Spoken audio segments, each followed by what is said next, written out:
संसद का शीतकालीन सत्र चल रहा है। इस बीच संसद के कामकाज की अगर बात करें तो 5 दिनों में महज 75 मिनट ही कामकाज हुआ है। 5वें दिन भी विपक्ष के सवाल उठाने पर संसद में जमकर हंगामा हुआ। सपा प्रमुख अखिलेश यादव ने लोकसभा में कहा कि संभल की हिंसा सोची समझी साजिश का हिस्सा थी, जिसमें से 4 लोगों की जान चली गई। उन्होंने कहा इसके लिए सीधे तौर पर प्रशासन जिम्मेदार है। लोकसभा में अखिलेश यादव ने जवाबदेही और पारदर्शिता की मांग करते हुए इस मुद्दे पर संसद में विस्तृत चर्चा की मांग की। अखिलेश यादव ने कहा कि संभल में जो घटना हुई है वो एक सोची समझी साजिश है और संभल में भाईचारे को गोली मारी गई है। पूरे देश में खुदाई की बातें बीजेपी और उसके सहयोगी दल कर रहे हैं। ये देश का भाईचारा खत्म देने की बात कर रहे हैं। अखिलेश यादव का इतना बोलते ही संसद में हंगामा मच गया। अखिलेश यादव ने आगे आखिरकार ऐसा क्या बोल दिया है, आप खुद सुनिए। मैं धन्यवाद देना चाहता हूं अध्यक्ष महोदय आपका। नहीं, हम जो कमिटमेंट करते हैं ना उसको पूरा करते हैं, लेकिन सब दलों के नेताओं की बात में कमिटमेंट होने के बाद भी आप बेल पे आए जो ठीक नहीं है। अध्यक्ष महोदय, कमिटमेंट में, क्रेडिबिलिटी में आपका कोई जवाब नहीं। नहीं ये नहीं कह रहा मैं। लेकिन दाईं तरफ वाले लोगों का थोड़ा हिसाब किताब अलग है। अध्यक्ष महोदय, मैं धन्यवाद देता हूं आपका कि आपने बहुत महत्वपूर्ण घटना पे मुझे बोलने का अवसर दिया है। संभल जो इसलिए जाना जाता था कि भाईचारे के साथ वहाँ रहते हैं लोग, वहाँ अभी से नहीं, सदियों पुराना भाईचारा हजारों साल से इसी तरह रहते आए हैं।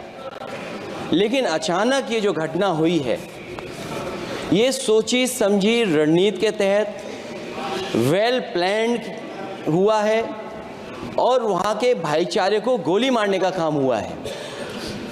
जो घटना हुई है वो सोची समझी साजिश है। वहाँ जो खुदाई की बात लगातार अध्यक्ष महोदय देश में कोने कोने पर भारतीय जनता पार्टी और उनके सहयोगी और समर्थक, शुभचिंतक बार बार खुदाई की जो बात कर रहे हैं अध्यक्ष महोदय, ये खुदाई जो है हमारे देश का सौहार्द, हमारे देश का भाईचारा, हमारे देश का गंगा जमनी तहजीब को खो देगा। मैं आपका धन्यवाद इसलिए भी देता हूं कि इस महत्वपूर्ण जो साजिश हुई, और वो साजिश सोची समझी इसलिए मैं बोल रहा हूं। उत्तर प्रदेश का चुनाव था, पहले 13 तारीख को चुनाव होना था और 13 तारीख के चुनाव को उन्होंने बढ़ा करके 20 तारीख कर दिया। और इस जो घटना है मैं आपके सामने पढ़ना चाहता हूं। अध्यक्ष महोदय, ये यात्रा रुकी क्यों नहीं है? यात्रा ले जाओ दूसरी तरफ। अध्यक्ष महोदय, संभल की शाही जामा मस्जिद के खिलाफ 19/11/2024 को सिविल जज सीनियर डिवीजन छंदौसी संभल में एक याचिका डाली गई। कोर्ट ने दूसरे पक्ष को, अध्यक्ष महोदय सुनिए, ये सुनना चाहिए, हम यूं ही नहीं कहते थे। तो संक्षिप्त में बोले। अध्यक्ष महोदय, हम यूं ही नहीं कहते थे कि संविधान ये मानती नहीं सरकार। हम यूं ही नहीं कहते थे कि संविधान नहीं मानती। जब प्लेसेस ऑफ वर्शिप एक्ट है, प्लेसेस ऑफ वर्शिप एक्ट है, हम बनते तो बहुत कुछ हैं।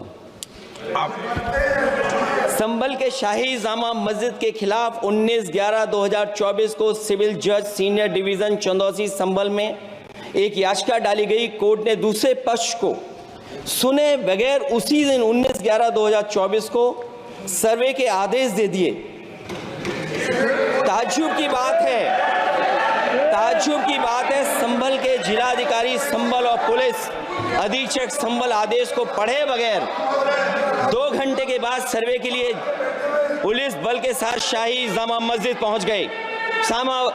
जामा मस्जिद की कमेटी, जनप्रतिनिधि, उलेमा इकराम, सभी अधिवक्ताओं ने सहयोग दिया। जिलाधिकारी संभल और पुलिस अधीक्षक संभल ने 2.5 घंटे सर्वे के बाद कहा सब सर्वे पूरा हो चुका है और अब रिपोर्ट कोर्ट को भेज दी जाएगी। लेकिन दिनांक 22/11/2024 फ्राइडे को जुमे की नमाज के लिए लोग नमाज अदा करने के लिए जामा मस्जिद पहुंचे, लेकिन पुलिस प्रशासन ने बैरिकेड लगा दिया ताकि लोग नमाज न पढ़ सकें। उसके बाद भी लोगों ने संयम बरतते हुए नमाज अदा की और किसी प्रकार का विरोध प्रदर्शन नहीं किया। 29/11/2024 को कोर्ट की अगली तारीख तय थी। शाही जामा मस्जिद की कमेटी और मुस्लिम समाज के सभी लोग कोर्ट में केस की पैरवी के लिए तैयारी कर रहे थे, परंतु दिनांक 23/11/2024 की रात पुलिस प्रशासन द्वारा कहा गया 24/11/2024 यानी अगले दिन सुबह को दोबारा सर्वे किया जाएगा। शाही जामा मस्जिद कमेटी और अधिवक्ता ने कहा कि इस सर्वे तो मुकम्मल हो चुका है, अब दूसरे सर्वे की क्या आवश्यकता है। कोर्ट के आदेश का हमने पालन कर दिया, अगर दूसरे सर्वे कराना है तो दोबारा आदेश करवाएं। कोर्ट के आदेश के बाद हम दोबारा सर्वे करा देंगे, लेकिन जिलाधिकारी संभल और पुलिस अधीक्षक संभल ने कोई सुनवाई नहीं की और तानाशाही दिखाते हुए सुबह के वक्त से पहले शाही जामा मस्जिद आ गए। शाही जामा मस्जिद कमेटी और मुस्लिम समाज के लोगों ने फिर भी धैर्य रखा और दोबारा सर्वे के लिए अंदर ले गए। सर्वे के दौरान करीब 1.5 घंटा बाद जब जनता को सूचना मिली तो वो इकट्ठा होना शुरू हो गए। लोगों ने सर्वे का कारण जानना चाहा तो सर्किल ऑफिसर ने उनके साथ गाली गलौज की और लाठीचार्ज करवाकर बुरी तरह जख्मी कर दिया। इसका विरोध करते हुए चंद लोगों ने पत्थर चलाए, जिसके बदले में पुलिस के सिपाही से लेकर के अधिकारियों तक ने अपने सरकारी और प्राइवेट हथियारों से गोलियां चलाईं, जिसका वीडियो रिकॉर्डिंग है, जिसके एवज में दर्जन लोग गोलियों से घायल हो गए हैं। 5 मासूमों जो कि अपने घर से सामान लेने के निकले थे, उनकी मृत्यु हो गई। संभल का माहौल बिगाड़ने में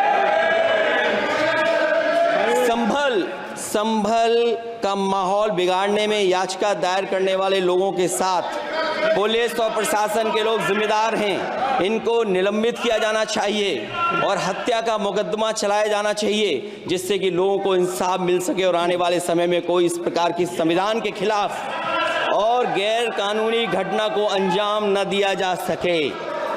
अध्यक्ष महोदय, ये लड़ाई दिल्ली और लखनऊ की है।